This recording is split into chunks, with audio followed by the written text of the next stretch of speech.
Bien, buenas tardes. Sean todos bienvenidos a la asignatura de ética profesional bajo la tutela del docente Fernando García, y en esta ocasión los estudiantes para los temas somos Abimael Ramírez y Giovanni Rancel Díaz. Estaremos tratando la psicología social, la autoridad y el peso del grupo. Estaremos abordando los subtemas: obediencia a la autoridad, los experimentos de Milgram, el miedo al aislamiento de Noel Newman y el traje del nuevo emperador de Anderson. Yo, Abimael Ramírez, les estaré hablando acerca de la obediencia a la autoridad, los experimentos de Milgram.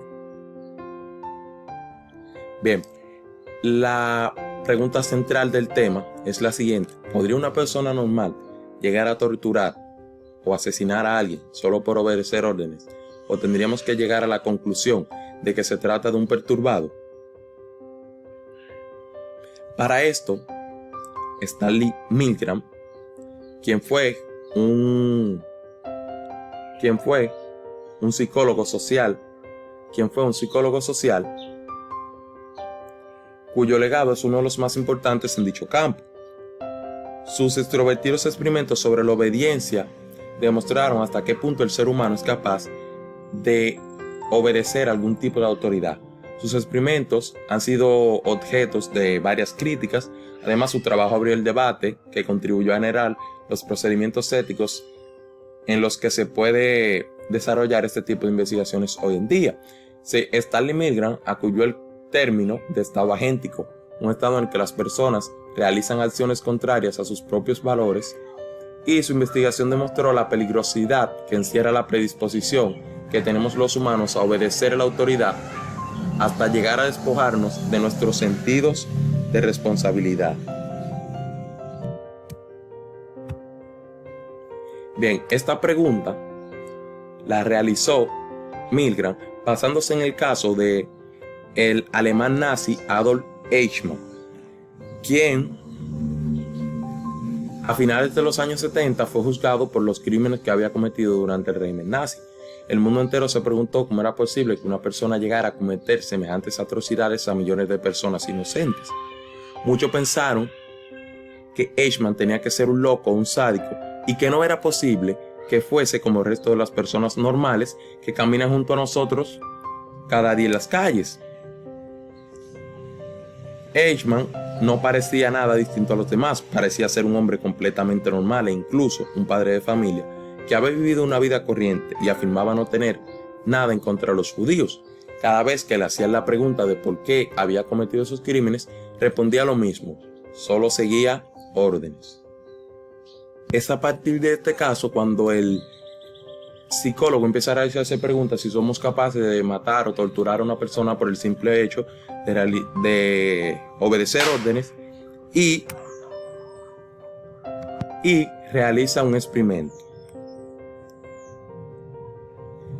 Bien, ahora bien, ¿en qué consistía el experimento que realizó Milgram? Bien, Milgram realizó un experimento en el cual colgó anuncios que necesitaba personas para dicho experimento. Él luego de tener las personas, tomaba dos papelitos y lo colocaba en una bolsa. Había un voluntario y un cómplice. El voluntario metía la mano y sacaba a ver qué le tocaba. Siempre le tocaría maestro, porque en los dos papeles solo había maestro y el cómplice sería el alumno. Simplemente esto Milgram lo hacía para comprobar qué tan tendientes somos a hacer cosas simplemente por obedecer una orden. Bien, había preguntas, el maestro debería leerlas, y las respuestas. Si el maestro daba la primera palabra bien y el alumno la daba mal la segunda, entonces el maestro aplicaba una descarga eléctrica cada vez más grande. El máximo era 450 voltios. ¿Qué pasa? Habían análisis que decía que el máximo podría llegar a ser 130 voltios. Pero ¿qué pasa? Los datos arrojaron que el 62,5% de las personas llegaron hasta 450 voltios. Es decir, hasta una cantidad que sería fulminante para una persona. Cuando la persona iban por 200, 300, 100 y tantos, las personas comenzaban a quejarse. Y si el voluntario decía que no, Pues el agente investigador le decía que continuara, que debía continuar. Si se seguía resistiendo hasta 4 veces, entonces el experimento terminaba. ¿Qué pasa? La verdad es que todo esto sobrepasó y el 62,5% de los participantes llegaron hasta 450 voltios. Entonces, Milgram lo explica de la siguiente manera. Lo que sucedió con las personas fue que entraron en un estado agente, caracterizado por el hecho de que los individuos se ven a sí mismos como un agente ejecutivo de la autoridad que considera legítimo. Es decir, aunque la mayoría de las personas nos consideramos autónomas, independientes e iniciadoras de nuestros propios actos, en muchas situaciones entramos en una estructura jerárquica que puede verse de un modo y es donde descargamos la responsabilidad sobre una persona que consideramos que tiene el poder. Es decir, como policías, bomberos o oficiales de mayor rango del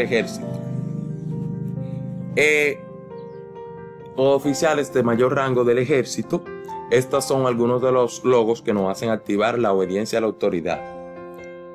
Para obedecer, siempre necesitamos consideramos que la autoridad sea legítima. Los experimentos de Milgram, la figura de autoridad se reconocía fácilmente. Y en muchas situaciones, como en muchas situaciones de la vida real, cuando vemos un científico, médicos que llevan batas blancas, policías y bomberos que llevan uniforme.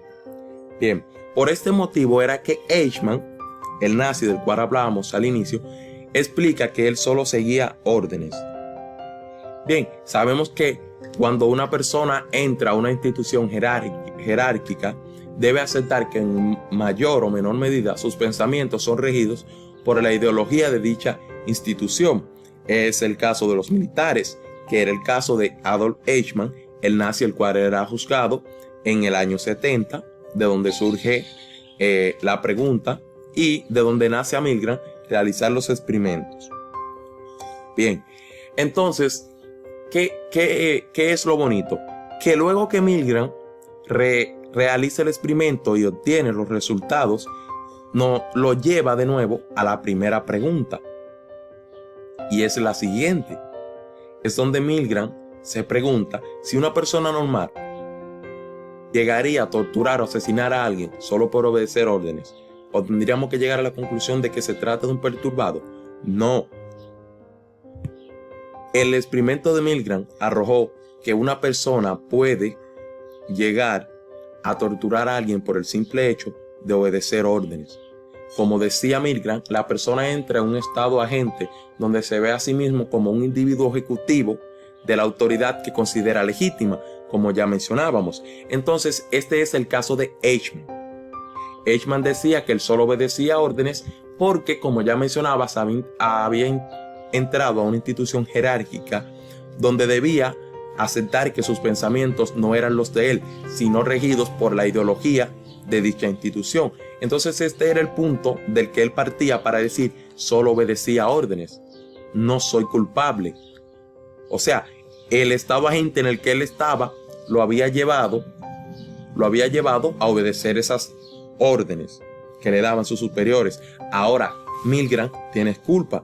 No podemos decir que por el hecho de que él realizaba las acciones basándose en órdenes que le daban sus superiores, no podemos decir que eres inocente, porque él era una persona consciente de lo que hacía y sabía hasta dónde podía llegar o no. Claro está, hay que recordar que era militar y se debía a la ideología de su institución. Y hay que recordar que Milgram pertenecía a una estructura nazi que marcadamente jerárquica, donde predomina la obediencia por encima de todos, eliminando la responsabilidad del sujeto de sus propios actos. Los uniformes que vestían y que lograban que todos parecieran iguales y que nadie tenía que nadie era independiente, y disminuía la percepción que ellos tenían de sí mismos. A pesar de que una persona puede llegar a torturar a alguien, solo puede obedecer órdenes, dice la lectura en la cual estamos leyendo, que cuando los individuos creen que ellos y no la autoridad son los únicos responsables de sus actos, la obediencia cede. Es decir, hay un punto en el que yo puedo decir, yo no deseo hacer esto, yo no voy a obedecer en esto, aunque usted sea la autoridad, y la obediencia cede porque yo entiendo que yo tengo la percepción, el dominio, el control sobre mí mismo. Bien, ahora yo lo voy a estar dejar hablando con mi compañero que continuará los siguientes subtemas de la lectura. La espiral del silencio, de Elizabeth Newman, donde se estará hablando sobre el miedo al aislamiento. El espiral del silencio, de Elizabeth Newman. La teoría de la espiral del silencio es el resultado de las investigaciones de la politóloga alemana Elizabeth Newman, la cual se concentró en el miedo que las personas tenemos de ser aislados socialmente, lo cual nos lleva a evitar dar nuestros comentarios o cuando eso no concuerdan con la mayoría o cuando esto no va en relación con los demás. En sus primeras investigaciones, Elizabeth Newman pretendía entender por qué las encuestas aparentemente bien elaboradas fallaban o arrojaban resultados que no coincidían con lo que pasaba en la realidad. Una de las conclusiones que llegó fue que la televisión tenía mucha influencia en las personas, quienes empezaron a escuchar y resolver las opiniones que los personajes públicos tenían sobre un tema, con lo cual se formaba una idea de la opinión mayoritaria. Lo antes mencionado contribuiría a la forma en la que es la percepción de la opinión mayoritaria, lo cual se combina con el miedo que tenemos los individuos al aislamiento social cuando nuestra opinión no concuerda con la mayoría. Por otro lado, Elizabeth Newman llegó a la conclusión de que la opinión que tenemos tiene que ver mucho con el resultado de la interacción de los individuos y su entorno social. Y un individuo, para no encontrarse aislado, puede llegar a renunciar a sus propias a su propio punto de vista o a su propia idea.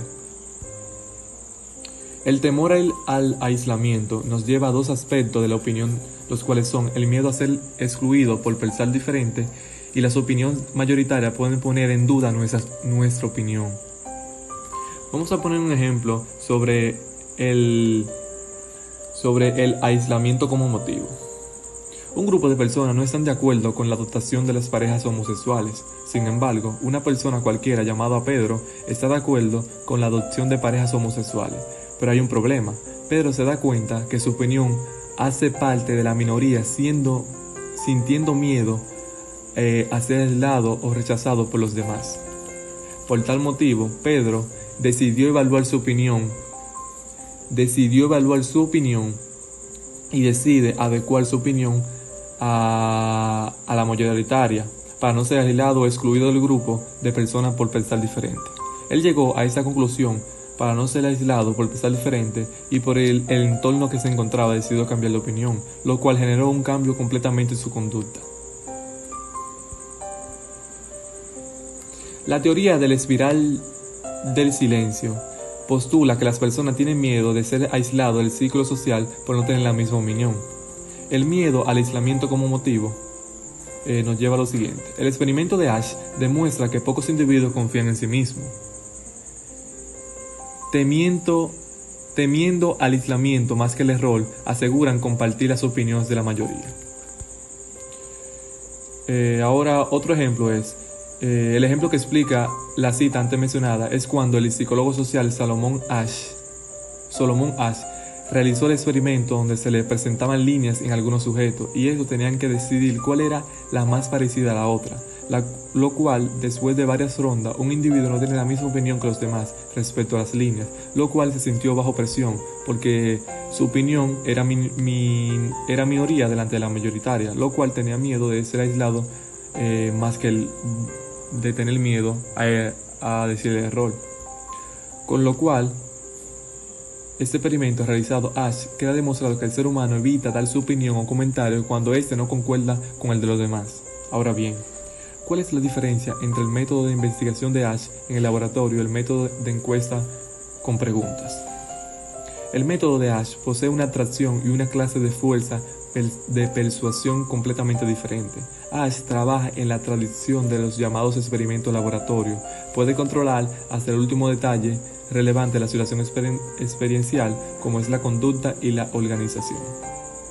Por otro lado, las encuestas son instrumentos de investigación que son muy sucios, porque están sometidas a diversas perturbaciones y contaminaciones. No podemos estar seguros de cuántos encuestados no tienen correctamente una pregunta.